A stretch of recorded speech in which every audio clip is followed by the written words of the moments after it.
This is equal to 14.77 days. So fortnight goes into, that describes the time between a new moon and a full moon, a fortnight. So 14.77 days. And 14 plus 7 and plus 14.77 is what? About 29. No, exact 29 and a half days. Yeah, 29.5. To be exact, 29.53. Come. Did Nate know that? No, hell no. Hell no, you don't know that. It says 8 verse again. The month is called after her name, or the moon is called after her name, increasing wonderfully in her changing. What does that mean? The different stages of the moon. All right? It decreases and then it increases. Right? It goes from a crescent to half moon to full moon to crescent to new moon to crescent to half moon. All right? Now, when Nate, when you went to Genesis 1 and you read about the stars and the moon being a light, when the Most High put the moon up there, of course he could have put it up there as a full moon. We ain't arguing that, man. But that doesn't mean it's a new moon. Well, he put it up new, so it's new. No, he put it, hey, just like when the angels came down to visit Abraham, did they come down and they were newborn babies and it took 20 years for them to grow up and see Abraham? When Melchizedek came down, he came down as a full, complete man. He had no, and that's another thing you don't understand. You don't teach your people because they didn't understand. I got the video. They didn't understand that Melchizedek didn't have a father and a mother. And them two old jakes had to straighten these guys out. Melchizedek didn't have no father and a mother. How is that? Because the Most High created him from the spirit realm into being a man on the earth. And that's mystical for my man, Dr. James White. That's mystical. Okay, it says increasing wonder, we're still in the 8th verse, increasing wonderfully in her changing, being an instrument of the armies above. What does that mean? Does that, well, that's the angels. No, the armies above is talking about the stars up there, man. That's what it's talking about. Shining in the firm. That's why you need somebody to teach you. It says shining in the firmament of heaven. 9th verse, the beauty of heaven, the glory of the stars, which are light, an ornament giving light in the highest place of the Most High. At the commandment of the Holy One, they will stand in their order and never faint in their watches. This talking about the stars. All right. That's it on that. Yeah, that's heavy, man. About that fortnight, it totally lines up, man. You know. And let me read the 12th verse. It compasses the heaven above with a glorious circle. That's how we know that the earth is a circle. The universe is of like an oblong circle. And the hands of the Most High have bended it. That's it. All right, so this is our 1 Samuel chapter 20, verse 24. It says, so David hid himself in the field, and when the new moon was come, the king sat him down to eat meat. And the king sat upon his seat as at other times, even upon a seat by the wall. And Jonathan arose, and Abner sat by Saul's side, and David's place was empty. Nevertheless, Saul spake not anything that day, for he thought something had befallen him. He is not clean. Surely he is not clean. And as we're going to show you that the new moon is a Sabbath. That's why, if he would have been unclean, he wouldn't have been able to come around. It says, and it came to pass on the morrow, this is the day after the new moon, which was the 2nd day of the month, which shows you that the new moon is what is the beginning of the month, the first day of the month. And then, you had the 2nd day, 3rd day, so on and so forth, right? It says that David's place was empty, and Saul said unto Jonathan, his son, wherefore cometh not the son of Jesse to meet, neither yesterday nor today? So basically let you know that the new moon is the first day of the month, is the first day of the week, right? Now let's go to Amos 8:5, saying, when will the new moon be gone? So these are them wicked Israelites wanting the new moon to be gone. Why? It says that we may sell corn, and the Sabbath that we may set forth wheat. Why? Because the new moon is a Sabbath, and you couldn't buy or sell on that particular day. That's why they wanted the new moon to be gone, which proves that the new moon is a Sabbath. And then when you feast, because it is also a feast day, but then when you feast on that day, you're supposed to sing hymns to the Lord, like the Psalms and all of that. You're not supposed to be rapping and singing R&B and have women scantily clad, all that BS. It's not that type of celebration. It's a celebration to Yahweh B'Shem Yahushai, not to you. All right. Now this is Leviticus 23 and 23. And the Lord spake unto Moses, saying, speak unto the children of Israel, saying, in the 7th month, in the 1st day of the month, which is what? The new moon of the 7th month, it says, shall you have a Sabbath. So letting you know that the 1st day of the month, which is the new moon, is also a Sabbath. It says, 1st day of the month shall you have a Sabbath, a memorial of blowing of trumpets and holy convocation. So the very first day of the month is a Sabbath. So that's what dictates your Sabbath for the rest of the month. Because you have days, you have weeks, you have months, and you have years. Leviticus 23 and 24. Okay, this is Leviticus 23 and 1. It says, and Yahweh spake unto Moses, saying, speak unto the sons of Israel. The word there is children, but it's supposed to be sons. Bunyam, Yeshua Allah, and say unto them concerning the feast of Yahweh, which ye shall proclaim to be holy convocations. That means to come as a calling that you come together. All right, a calling to come together. Even these are my feasts. Now, among those feasts is the Sabbath. In other words, the Sabbath is a high holy day. It's a special day to the Most High. That's why in the 3rd verse he says, 6 days shall work be done, but the 7th day is the Sabbath of rest. Now, what's the starting point? When do you start that day? If it says 6, this is for Nate. It says 6 days shall work be done, but the 7th day is the Sabbath of rest. So when did that start? Back during that time. When did they have a Friday back during that time? Huh? Yeah, right. He's saying that because he's here now and he got the wall calendar. Oh, it's Friday night, Sabbath. That's not scriptural. There has to be a starting point, and there will have to be evidence of 2 calendars. David had to go by 2 calendars. When you read about the new moon and David and Saul, they had to have 2 different calendars. Because it said on the 1st day of the new moon, then the 2nd day, and then the 3rd day. So what days was it on the other calendar? That calendar doesn't exist. And you try, like we were talking about this, about you, Nate, you doing that because people are getting bored with you, man. And you had to show how deep you was.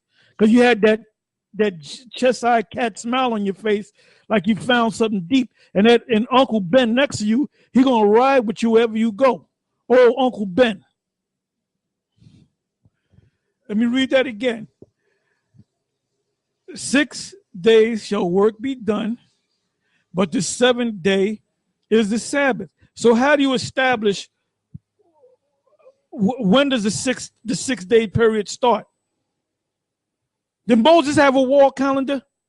Huh? Do I need to go in the room and get me that wall calendar to show you that? You look at the wall. There it goes. Friday, sundown, to Saturday, sundown. Right? I mean, read again. So you can get it in your thick heathenistic skull, because you're a heathen right now. It says 6 days shall work be done, but the 7th day is the Sabbath of rest. Now, do you go by the new moon that Saul and David, when you just read about, do you go by those days? Or do you have a separate calendar that you go by? So the 3rd day of the new moon is really the 9th day according to the other calendar, the other Hebrew calendar. It says, let me read it again. 6 days shall work be done, but the seventh day is the Sabbath of rest and holy convocation. Ye shall do no work therein. It is the Sabbath, the regular Sabbath of Yahweh in all your dwellings. All right. And then it goes down into the various feasts. It goes into the Passover, goes into the Day of Atonement. It goes into the memorial of blowing of the trumpets. All right. Now I'm going to show you something, because a lot of people out there get confused on, you have, like the last Sabbath was, what was that, Wednesday night to Thursday, but then the new moon came in on a Friday night. So that was what? You had like 1 day in between those 2 days. Because how many Sabbaths do you have in a month cycle, in a moon cycle? You have 4. So if the new moon comes in a day after, or a day and a half after, or 2 days after, you got to keep both of those days. And I'm going to show you that. I'm going to show you that. That's if I can find it. Hey, I found it. Okay, I'm going to go to 37 verse, Leviticus 23, verse 37. It says, these are the feasts of Yahweh, which ye shall proclaim to be holy convocations, to offer an offering made by fire unto Yahweh, a burnt offering, and one of them is a Sabbath, and a meat offering, a sacrifice, and a drink offerings, everything upon his day, right? And now it says, we read about the different high holy days, right? Which are Sabbaths, which means rest days. That's all it means. 38 verse. Beside the Sabbaths of the Lord. So you got the Day of Atonement, you got the Passover, you got the memorial of blowing of the trumpet, you got the Feast of Tabernacle, which are all holy days, and some of them you have the first day as a holy day, and the seventh day or the 8th day is a holy day, or the Day of Atonement. What did you have? The Day of Atonement. 3 days before that, you had your regular Sabbath. And then 3 days after that, you had the Day of Atonement. So that was another Sabbath. So you keep the Sabbath, the regular Sabbath on the 7th day, and then you also keep the Day of Atonement. They're both Sabbaths. That's why it says in the 38th verse, I'll read it again. It says, beside the Sabbaths of Yahweh, and beside your gifts, and beside all your vows, and beside all your free will offerings, which ye give unto Yahweh. So on certain high holy days, it said, come not empty, right? But then you also have free will offerings, which you can give at any time, right?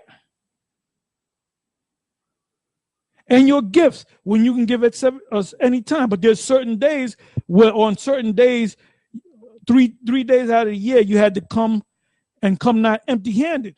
Now, what if you gave a gift 2 days before that? Are you going to say, well, I already gave 2 days? No, that has nothing to do with the 3 days that you come together and come not empty-handed. Do y'all understand that? Because people are having a hard time understanding these high holy days, man. This is the book of Ezekiel 46:1. Thus saith Yahweh, the power, the gate of the inner court that looketh toward the east shall be shut the 6 working days. But on the Sabbath it shall be open, and in the day of the new moon it shall be opened. Why? Because the Sabbaths are Sabbaths, obviously, and the new moon is a Sabbath. So on the Sabbath days, the temple is open, but on the working days, it's closed, this particular temple. It says, and the princes shall enter by the way of the porch of that gate without, and shall stand by the posts of the gate. And the priest shall prepare his burnt offering and his peace offering, and he shall worship at the threshold of the gate. Then he shall go forth, but the gate shall not be shut until the evening. Likewise, the people of the land shall worship at the door of the gate before the Lord in the Sabbaths and in the new moons. All right, because they're connected. Now, this is the book of Isaiah 66 and 23. And it shall come to pass that from one new moon to another, and from one Sabbath to another, shall all flesh come to worship before me, saith Yahweh, B'Hashem Yahweh Shai. Because those are the main days that the Lord requires. All right. This is you asked on Apostle Gabar? Yeah, just a little information. I'm back in this moonconnection.com.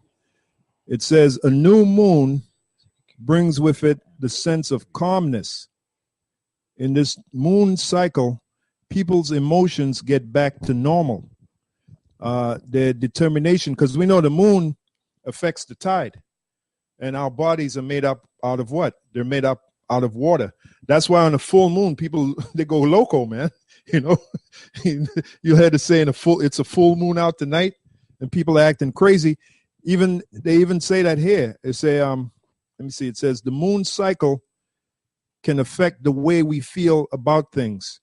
In particular, when the moon is full or new, both males and females can experience dramatic changes in their mood and behavior. When the moon is full, stress becomes a major factor. Now, when I read that, immediately I thought about Yahweh Shai. Yahweh Shai was put on that cross when what? When the moon was full. So that added even more to his stress, man. You know?